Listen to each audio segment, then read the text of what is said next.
welcome back to my channel. I hope you guys enjoyed the last video. I enjoyed making it. Took me a long time. This will probably also take me a long time to make as well, because I have about 8 or 9 or 10 books. 8. Anyways, let's just get into it. Most of these I got over Christmas. Some were I got like a month or two ago, and I've just been like hauling it, waiting to do this video basically. Most of these I haven't read or have even started to read, but let's just get into it. Most of these are romantasy, some fantasy, some regular like romance, I think, and some fiction, some Christian. So let's just get straight into the video. Okay, starting off with one of my highly anticipated reads. This came out last year in September, and I just read the first book about a month ago, probably less than a month ago actually, and it's called, I mentioned it in my first video, but Belladonna by Adeline Grace. I finally have the second book, Foxglove by Adeline Grace, and let's just take a minute to enjoy the cover.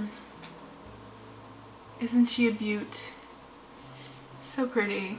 And now let's enjoy the insides, because this is a Barnes & Noble exclusive edition, so she paid a bit more to get a bit more. So look at it. It's so gorgeous. But I know, at least when I was looking on Barnes & Noble, the regular hardback edition was like white with kind of like the same kind of art on the front. So I was kind of going in between like which one I wanted to get, but the Barnes & Noble that I was at didn't have the regular hardback version. Otherwise I think I would have gotten it, but I didn't want to wait any longer to get this book because I just want to start it. I probably will do a reading vlog on it because the first book just was so good. Like, oh wait, look at the eyeballs. Sorry, Kiori. Look at the insides. I'm so excited. Anyways, I saw someone's good review of it, and they were like, they kept breaking the fourth wall with their reactions to the book, because they were like, is this really happening? Like, huh? Types of deal. So I love that, which I love to do. Like, I love to like throw my book in the air and just exclaim how much I enjoy reading it and how much I enjoy like the back and forth and the, oh my god, you're taking me places I didn't think we were gonna go. And I'm so excited. But let's talk a little bit about what Belladonna is about. So Belladonna is about Signa, and Signa has been around death her entire life. A lot of prominent people in her life have died, so she is basically hopping from home to home because her parents are no longer with her either. That's not a spoiler.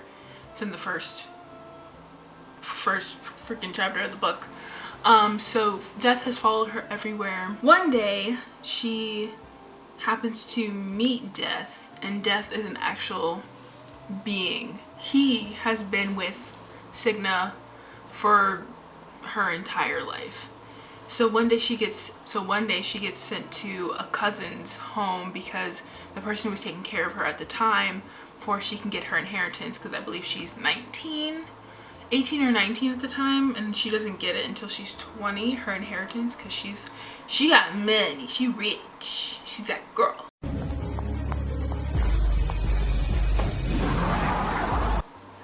And so the person that she goes to live with is her cousin, or great cousin, something like that. It's giving uncle vibes though, because he's a bit older. And he has 2 kids, and she goes to live with them, and she has more encounters with Death as a person because she hates him, because he's followed her entire life, and everyone in her life drops dead, or she just has so many experiences with Death. And in order to contact him, she uses Belladonna, which is a plant, I believe, and she ingests it, and she tries to like meet Death, because that's like the cusp of life and death is kind of like Cigna. So she has the ability to meet death in real life. And so it's just about adventures there at the house and what she has to go through. It's a beautiful book. The relationship with death is so good. Oh wait, anyways, so good. Her relationship with her cousins are great too. Just the entire story is so good. And then there's, at like the last 10 chapters of the book, Adeline Grace literally slaps you. Oh well. Larry, what the hell are you doing? Larry! Larry, you can't just... Oh, Larry! Oh, are you alright? How did... Larry! Every 5 seconds with like information that's new but also very crucial, but at the same time it doesn't feel forced, and it's not like, girl, this is coming out of left field. Like, it makes sense, and it's twists and there's turns at the end.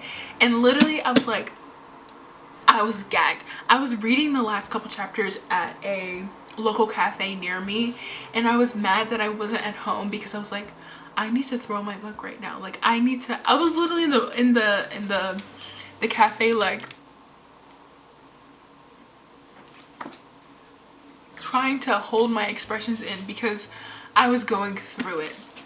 So I 10 out of 10 recommend getting Belladonna and then reading Foxglove next. So let's move on.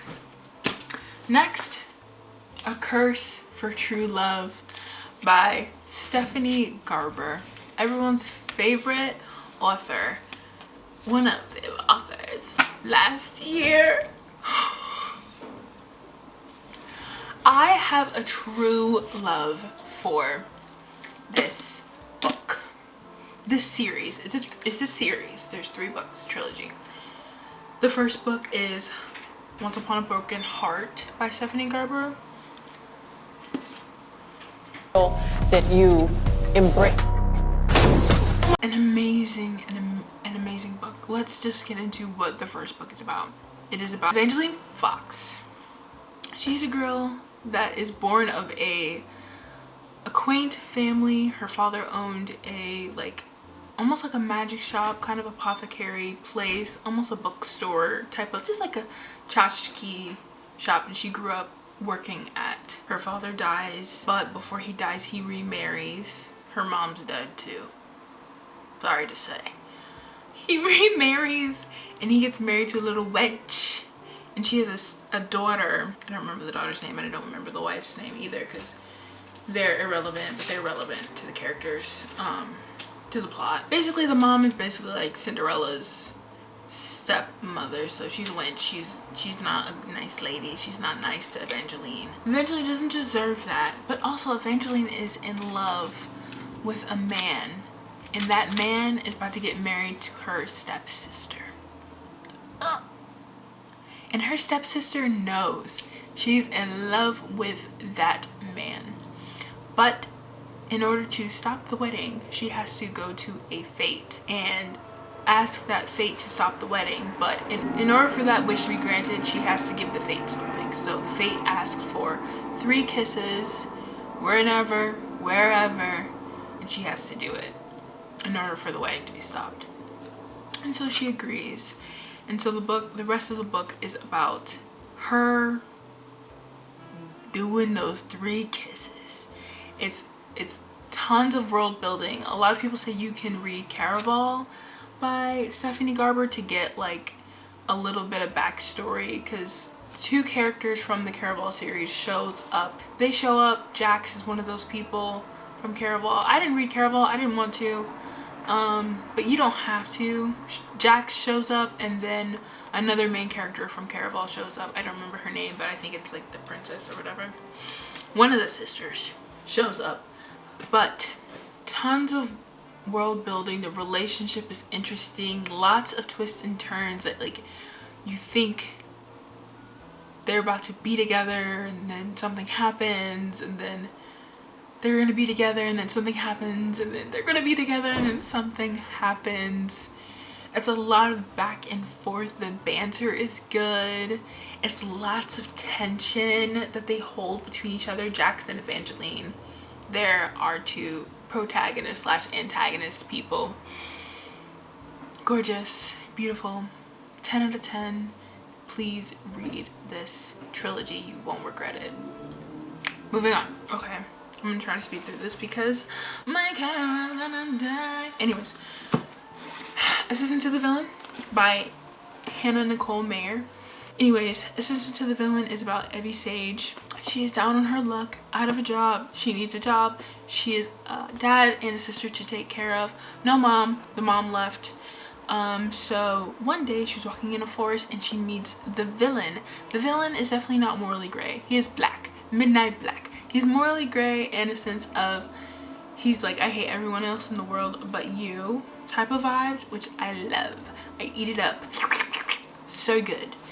So one day she meets him in a forest and something happens. Stumble, stumble, fall, fall.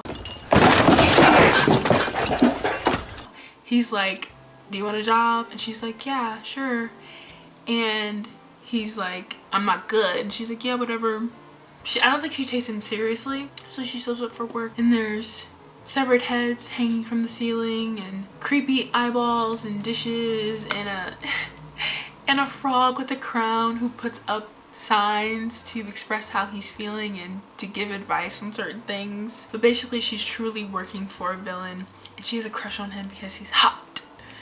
Who wouldn't have a crush on your hot boss? Basically someone's trying to sabotage him and so they go on an adventure, they embark on an adventure to find out who's behind the attacks, the sabotage, because they will be found out. Next, Angelica Frankenstein Makes Her Match by Sally Thorne, the author of The Hating Game. So basically, Angelica Frankenstein, along with a long lineage of Frankensteins, make their partners, the people that they decide to marry. It's kind of historical fiction, fantasy in a sense, science-y maybe? I don't know. Anyways, she gets this man's body and puts different parts on this man's body. He's dead. Alivens him, and instead of him like falling in love with her, he's like, someone killed me. And she's like, oh. Anyway, so ring. And he's like, no. And so they go on an adventure together to figure out who killed him. And they eventually fall in love. But in the beginning, he's like, girl, if you don't go somewhere.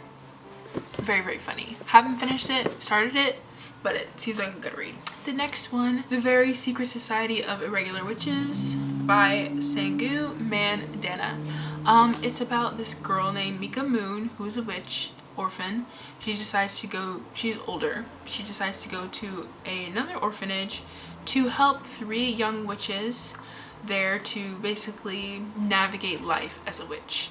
The orphanage is called Nowhere House, and another person who kind of looks over the girls is Jamie. He's a librarian at the Nowhere House. He kind of looks over the girls too, but he's very weary of outsiders. So the book has very much like found family vibes, enemies to lovers, found an understanding and a ground for each other. And so that's kind of like the vibe of the book. So haven't started it. I got it like a month or 2 ago. I hear amazing things about it. I wanted to start it back in, when did I even get this? I don't know, but it's more like a fall time book, so I think I'm just gonna wait until the fall time, which sounds really stupid, but if you're a mood reader, you know what the vibes are, okay? You know what the vibes are. The next one is not a secret. It is not a, it's been out for a long time, but Crazy Rich Asians by Kevin Kwan. Most people know the plot of this. Ooh, girl, what the? I got this book out of a free library thing. As I was on my hour walk around my neighborhood to get my steps in. Get your steps in, okay? 10,000 or as much as you need. Take care of your health, ladies and gents. So basically, Crazy Rich Asians I got at a little library thing from in front of some millionaire's house. Thanks, queen.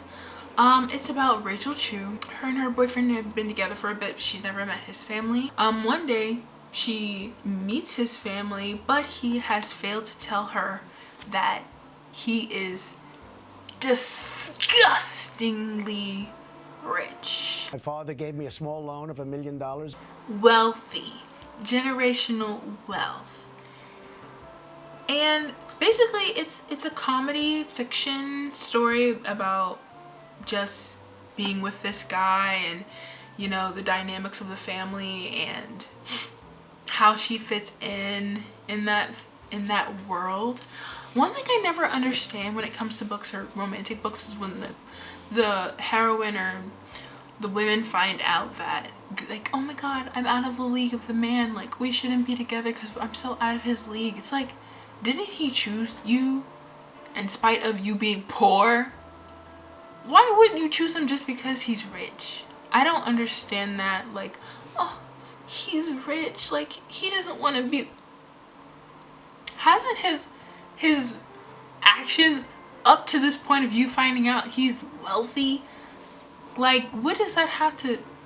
Didn't he just show you that he liked you? Why are you now like, oh, wait, do you really you're rich, you don't want me? Huh? It doesn't make sense. They don't add up. Do you want to be poor forever? Girl, get the bag, love this man, and go. What do you sound stupid. Anyway, because it always leads up to a third act breakup. Bye. Exhausting, to say the least. Thank you so much for watching this video. I hope you enjoyed it. I hope you come back for the next one, because the next video is going to be so exciting.